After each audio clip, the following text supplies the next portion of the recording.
नमस्कार दोस्तों, आज हम छायावादी के प्रसिद्ध कवि सूर्यकांत त्रिपाठी निराला जी के बारे में विस्तार से पढ़ेंगे, जो बहुत ही महत्वपूर्ण है और कई बार इनके सूर्यकांत त्रिपाठी निराला से बहुत बार क्वेश्चन हर बार पेपरों में पूछे गए हैं। देखिए, ये बुक जो है वो घटना चक्र की बुक है। इसमें 8 से 10 साल पहले के सारे क्वेश्चन दिए गए हैं, विस्तार के साथ ही इसके क्वेश्चन दिए गए हैं। तो अगर आप इसको 1-2 बार पढ़ लेते हैं तो आपका काफ़ी 50% तक आपके क्वेश्चन इसमें से तैयार हो जाएंगे। देखिए, इसमें सारा ये क्या कहते हैं जो दिया गया है, सब दिया गया है, काफ़ी विस्तार से दिया गया है। घटना चक्र की बुक है ये, तो इसको आप परचेज कर लीजिएगा। शुरू करते हैं। गीता गुंज नामक काव्य संकलन किस कवि की रचना है? तो निराला की है। कुकुरमुत्ता, नए पत्ते तथा तुलसीदास किसकी कृतियाँ हैं? तो निराला की हैं। पंचवटी प्रसंग काव्य के रचयिता निराला हैं। अनामिका काव्य किसके द्वारा रचित है? तो निराला के द्वारा रचित है। परिमल किस कवि की रचना है? तो सूर्यकांत त्रिपाठी निराला की है। गीतिका के रचनाकार का नाम निराला है। निम्न में से कौन सी रचना निराला की नहीं है? तो आपका झरना नहीं है, क्योंकि झरना जयशंकर प्रसाद का है। बाकी परिमल, गीतिका और अनामिका निराला का है। पेट पीठ दोनों मिलकर हैं एक, चल रहा लकुटिया टेक पंक्तियों में व्यक्त की गई है, तो भिक्षुक वर्ग की दयनीय स्थिति वर्ग की गई है। निराला का जन्म कहाँ हुआ था? तो निराला का जन्म बंगाल में हुआ था।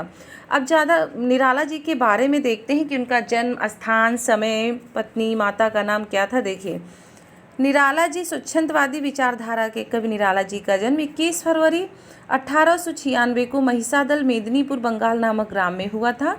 इनका पैतृक गृह उत्तर प्रदेश के उन्नाव जिले के गढ़कोला गांव में था। इनके पिता का नाम राम सहाय त्रिपाठी तथा पत्नी का नाम मनोहरा देवी था।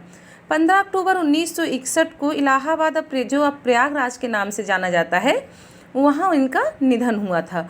कुछ पुस्तकों में इनके जन्म का वर्ष 1897 में दिया गया है।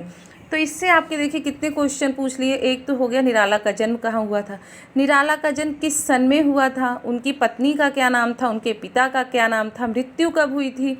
ये इसमें से काफ़ी क्वेश्चन आपके हो जाते हैं। आगे शुरू करते हैं। साहित्यिक क्षेत्र में सर्वाधिक विरोध किसका हुआ था? तो निराला जी का साहित्यिक क्षेत्र में सबसे ज़्यादा विरोध हुआ था। देखते हैं, निराला को केवल व्यक्ति के रूप में ही परिस्थितियों का तीव्र विरोध नहीं सहना पड़ा, वरन कवि के रूप में भी उनका प्रबल विरोध हुआ।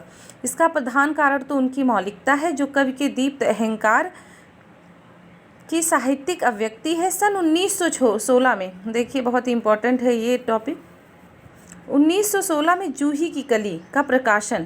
तो जूही की कली का प्रकाशन कब हुआ? 1916 में। उस युग के साहित्य चेताओं के लिए एक चुनौती बनकर सामने आया। उसमें व्यक्त प्रणय, केली के चित्र और मुक्त छंद का शक्तिशाली शिल्प दोनों ही तत्कालीन मान्यताओं से मेल नहीं खाते, किंतु निराला अपनी धुन के पक्के और फक्कड़ स्वभाव के व्यक्ति थे, इसलिए उन्होंने सबकी उपेक्षा की। उनके काव्य में आरंभ से ही विविधता के दर्शन होते हैं। आगे, वह उस शाखा का वन विहंग उड़ गया, मुक्त नभ निरअस्तरंग व्यक्तियाँ किस छायावादी कवि की हैं? तो ये किसकी है? सूर्यकांत त्रिपाठी निराला की है। निराला को महाप्राण वर्गों का अधिक प्रयोग करने के कारण महाप्राण निराला भी कहा जाता है। क्वेश्चन ये भी पूछा जा सकता है कि आपके हिंदी साहित्य में महाप्राण किस कवि के लिए प्रयुक्त होता है? तो आपके क्वेश्चन का आंसर हो जाएगा निराला के लिए। आगे है, निम्न पंक्तियाँ किस प्रसिद्ध लंबी कविता से उद्धृत हैं? प्रतिपल परिवर्तित व्यूह, भेद कौशल समूह, राक्षस विरुद्ध प्रत्युह, क्रुद्ध कपि विषम। तो ये कहाँ किससे लिया गया है? तो ये निराला की राम की सख्त पूजा से लिया गया है। अब देखिए यहाँ क्या देखते हैं। निराला की लंबी रचना कविता है। राम की सख्त पूजा, सरोज स्मृति, बादल राग, तुलसीदास तथा कुकुरमुत्ता, ये निराला की लंबी रचना है। और निराला के उपनाम हैं अप्सरा, अलका, प्रभावती, निरूपमा, उच्छृंखलता, काले कारनामे निराला के उपन्यास हैं। अब निराला के निबंध संग्रह क्या है? प्रबंध परिचय, प्रबंध प्रतिभा, वंग भाषा का उच्चारण, प्रबंध पद, प्रबंध प्रतिमा, चाबुक, चयन, संघर्ष आदि। अब निराला के अनुवाद क्या है? आनंद मठ, विश्व विकर्ष, कृष्णकांत, कविल, कपाल कुंडला, दुर्गेश नंदिनी, राजरानी, देवी चौधरानी, चंद्रशेखर रजनी, श्री रामकृष्ण वचनामृत, भारत में विवेकानंद और राजयोग, ये निराला के अनुवाद हैं। ये निराला के निबंध संग्रह हैं, ये उपन्यास हैं और ये निराला की लंबी रचना कविता जो है। अब राम की शक्ति पूजा का प्रकाशन कब हुआ? 1936 में हुआ। निराला की निम्नलिखित पंक्ति कविताओं में से कौन लंबी कविता नहीं है? तो भिक्षुक लंबी कविता नहीं है, बाकी सरोज स्मृति, कुकुरमुत्ता, राम की शक्ति पूजा लंबी कविता है। अब निराला की बादल राग कविता का संबंध किससे है? तो प्रकृति के सौंदर्य से है। इनकी इसमें मुख्यतः ध्वनि, नाद और रूपक के माध्यम से इसको किया गया है। निराला की बादल राग कविता परिमल से अवतरित है। यह वातावरण प्रधान रचना है। कवि ने इस कविता के माध्यम से प्रकृति के कठोर रूप का चित्रण किया है। अब देखिए यहाँ पे क्वेश्चन क्या पूछा गया है कि बादल राग के रचयिता कौन है? निराला है। अब देखते हैं यहाँ पे क्या है। निराला की निम्नलिखित पंक्तियाँ उनकी किस कविता से ली गई हैं?